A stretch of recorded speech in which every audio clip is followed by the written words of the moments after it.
수도권 밖 코로나19 확산세도 안심하기에는 이른 수준입니다. 만남이 잦은 직장 동료들 간의 전파가 가족과 지인 등을 거쳐 지역사회로 확산하고 있습니다.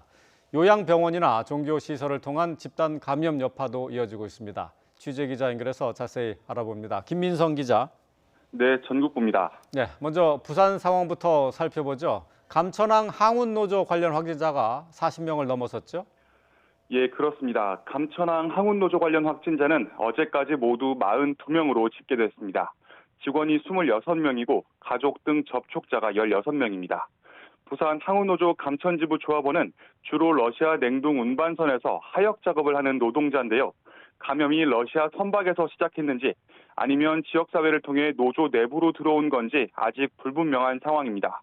부산시는 항운노조 조합원 1만 명에 대한 전수조사를 검토했다가 장소 확보 등 검사 방법 문제 때문에 노조원 자율검사를 권고한 상태입니다. 전북 김제와 충북 충주에 있는 육가공 공장 관련 확진자도 늘고 있습니다. 지금까지 파악된 충주 닭 가공 공장 관련 확진자는 모두 39명입니다. 김제 오리 가공 공장에서도 직원과 가족 등 14명이 확진 판정을 받았는데요. 여기에 지난달 26일 확진된 일본인 엔지니어 A씨 일행을 더하면 모두 17명이 됩니다. A씨 일행은 앞서 지난달 8일에서 18일 사이에는 충주 닭 가공 공장에 있었던 거로 파악됐습니다.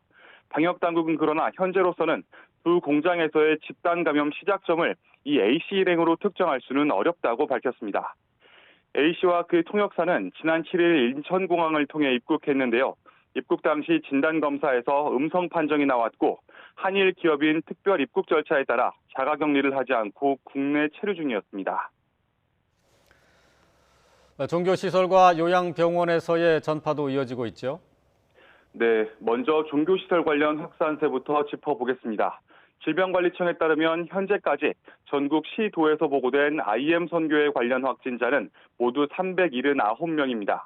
광주광역시에서만 190명이 나와서 시도별로는 가장 많은 수를 기록했는데요. TCS 국제학교에서 125명이, TCS 에이스 국제학교에서 45명이 각각 확진됐습니다. 광주시는 두 곳 가운데 TCS 국제학교에 대해 경찰 수사를 의뢰했습니다. 지난달 26일 TCS 국제학교 일부 관계자들이 통제 중인 건물 밖으로 나오는 모습이 확인됐기 때문입니다. 지난달 25일 첫 확진자가 나온 안디옥 교회에서도 현재까지 100명 넘게 감염된 것으로 파악됐습니다. 광주시는 오는 10일까지 광주 모든 교회에 대면 예배를 금지하는 행정명령을 발동했습니다.